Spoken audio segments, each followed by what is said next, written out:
বাবা ইমরান গাজীর হাত ধরে কবর জিয়ারতে এসেছে শিশু ইসাম।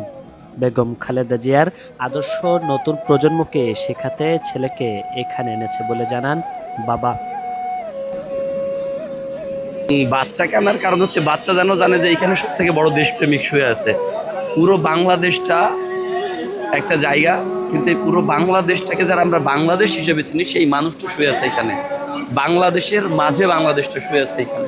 শুধু ইসাম নয়, শিশু ফারাজও এসেছে পরিবারের সঙ্গে। রাজনীতি নয়, মানুষের প্রতি ভালোবাসা আর ন্যায়ের শিক্ষা নিতে।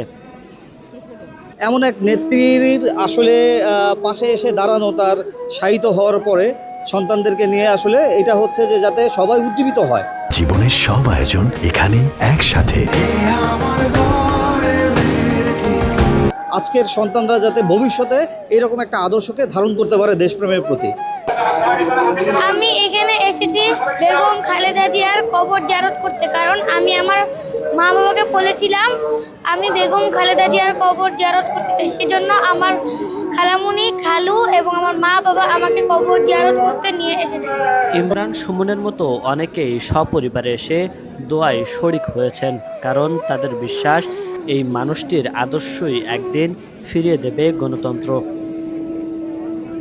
থেকে আমাদের বাংলাদেশের গণতন্ত্রের জন্য যা আন্দোলন সংগ্রাম করেছেন, উনি সারা জীবন গণতন্ত্রের জন্যই লড়াই সংগ্রাম করে আসছে। আমরা ছোটবেলা গণতন্ত্র, ন্যায্য অধিকার আর মানুষের মুক্তির রাজনীতিতে তিনি সারা জীবন আপোষহীন ছিলেন। তাকে স্মরণ না করে বা কিভাবে থাকতে পারে গণতান্ত্রিকামী মানুষ? দেশের প্রতি যে তার অগাধ ভালোবাসা এবং যেই কঠিন সময়গুলো তিনি পার করেছেন, নির্ভীকভাবে তিনি তার সন্তানদেরকে পর্যন্ত ত্যাগ করেছেন। তাদের সাথে তার নিরাপদ জীবনের কথা ভাবেননি, দেশের জনগণের কথা ভেবেছেন। একটি কবর, হাজারো মানুষের অশ্রু আর অগণিত দোয়া। এ যেন শুধু বিদায় নয়, এ এক আদর্শকে বুকে ধারণ করে সামনে এগিয়ে যাওয়ার অঙ্গীকার। আব্দুল হামিদ, কালের কণ্ঠ, ঢাকা।